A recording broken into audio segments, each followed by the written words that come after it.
My name is Nipuni. My parents moved to Australia from Sri Lanka about 25 years ago, basically to set up a new life, I guess, with new opportunities.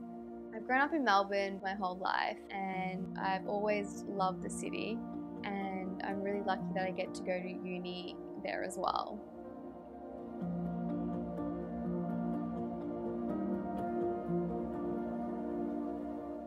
I feel like Sri Lankan people are very proud of their country and heritage.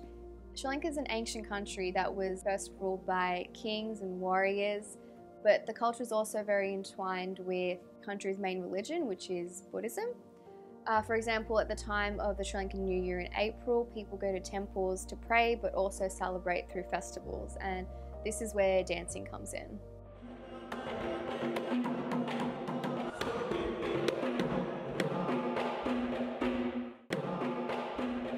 I've been going dancing every Sunday for as long as I can remember. A lot of my friends go to different dancing classes too. There are heaps around Melbourne. I really love how such a huge part of our Sri Lankan culture is still alive through these dancing classes, and it makes me really proud as a Sri Lankan growing up in Australia.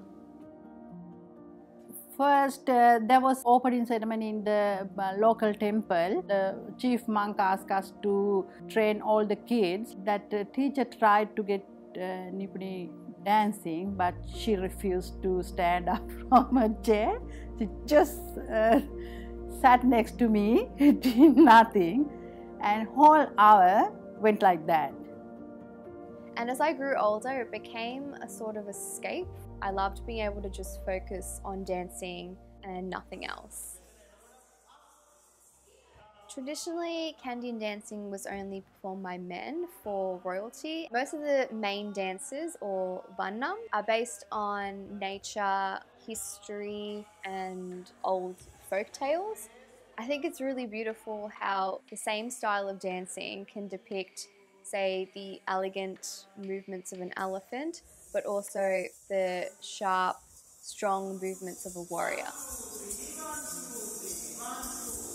I think for me personally, as someone who's grown up outside of Sri Lanka, dancing has always been strongly connected with the idea of preserving culture. To me, it's a constant love, but at the same time, it's an outlet and an art. I guess when I first started dancing, it was just this activity that I did in my spare time. I've come to realize that Kandyan dancing really does allow me to be more rooted to my culture. It opens up so many aspects of Sri Lankan culture through food, arts, language, religion, and traditions. Through dance, I've been able to learn about, the history of my country from thousands of years ago. I've danced to folk songs that sing about the lives of, my ancestors.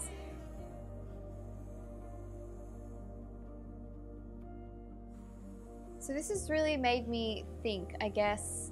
I'm so grateful for all that dancing provides me.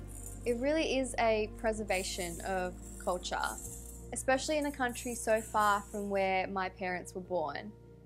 I definitely think that it's important that culture is preserved, and I feel like Melbourne really encourages that. When I think of this city, I think of multiculturalism, definitely.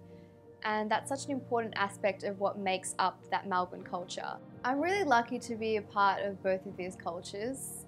It feels like home.